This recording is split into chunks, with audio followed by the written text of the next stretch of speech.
देखना नहीं पड़ेगा अभी अपना सुख कैसा है, पर क्या है। पर अगर मेरे अनुरूप परिणमन कर रहा है तो मैं सुखी हूं, और अगर पर का परिणमन मेरे अनुरूप नहीं है तो मैं दुखी हूं। समझ में आ रही बात नहीं है। व्यक्ति ने यहां थाली रखनी थी और मेरे अनुसार अगर थाली सिंक पे नहीं रखी कि यहाँ नहीं रखी, मेरे अनुसार टॉवेल अगर यहाँ नहीं रखनी चाहिए थी, टॉवेल वहां टांगनी चाहिए थी, यहाँ पे रख दी, इतनी सी क्रिया में क्या हो गया मेरे को, क्यों आया क्रोध? क्योंकि मेरा सुख किसमें था कि ये जो वस्तु थी ना अगर वहीं रखी जाती तो क्या होता, सुखी होता। यानी दूसरे की क्रियाओं के अनुसार मैं सुखी दुखी हूं। सामने वाला इतना मजबूत है, नौकर में इतने मजबूत है कि इस परमात्मा रूपी आत्मा को जब दुखी करना चाहे तब दुखी कर दे, एक छोटी सी क्रिया से दुखी हो जाए। होते कि नहीं होते? सामने वाले ने जो शब्द हमसे बोले वो शब्द हमें दिखाई देगा। चलो ये सारी चीजें क्रियाएं तो दिखाई दे रही हैं, शब्द तो दिखाई नहीं दे रहे।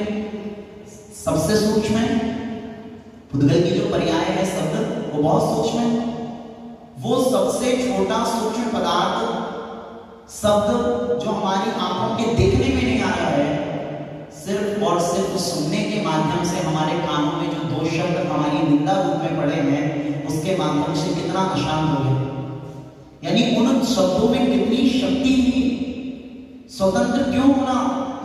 भगवान संसार में मारीची बैठकर मेरी निंदा कितनी भी करता रहे, परंतु क्या ना हो मैं, मुझे कोई फर्क ना पड़े। आदिनाथ की निंदा नहीं हुई, कितनी निंदा हुई, मारीची ने कितना सुनाया।